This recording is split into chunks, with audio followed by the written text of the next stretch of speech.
ยามแลงเนาะพี่น้องเนาะมื้อนี้ก็มาพ้อกับเบ้าภูมิ Channel คือเก่าเนาะมื้อนี้เบ้าภูมิก็สิมาสรุปเนาะสำหรับลาวพัฒนาให้พี่น้องเนาะของงวดวันที่7เนาะครับเนาะ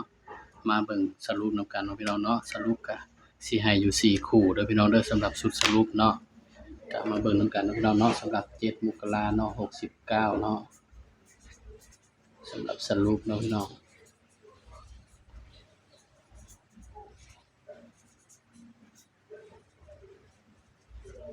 สรุปลาวพัฒนาเด้อพี่น้องเด้อบอนใส่ปากกาข่อยเด้อนี่การ์ตูนซิงจังเนาะพี่น้อง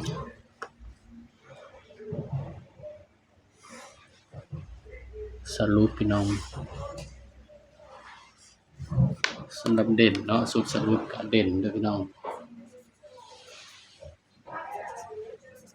เด่น8กับ9นะครับเนาะนี่สำหรับสุดสรุปก็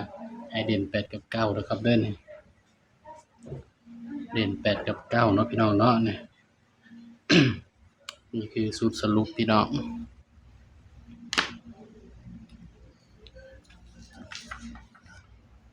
ออก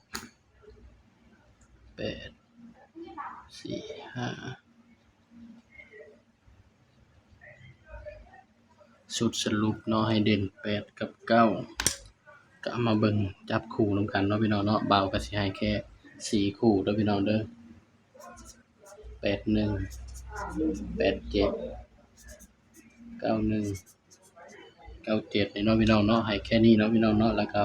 ระวังมันมานำกันเด้อพี่น้องเด้อสำหรับตัวเด่นนี่เนาะให้แค่4คู่เนาะพี่น้องเนาะย้ำว่าตัวเลขก็เป็นแนวทางเด้อครับเด้อนี่มีเข้ามีหลุดพี่น้องมักก็ตามบ่มักก็เลื่อนผ่านเนาะพี่น้องเนาะเบาก็ให้เพื่อเป็นแนวทางเท่านั้นเนาะพี่น้องเนาะส่วนหลักร้อยเนาะให้เป็นที่7เด้อพี่น้องเด้อหลักร้อย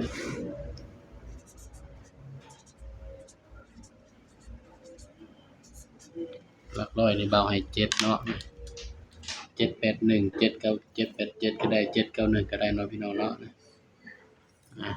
บางเทื่อบางที่เจาะบ่เข้าก็ได้เด้อพี่น้องเด้อสำหรับแนวทางเนาะย้ำว่าตัวเลขเป็นเพียงแนวทางเนาะครับเนาะมีเข้ามีหลุดพี่น้อง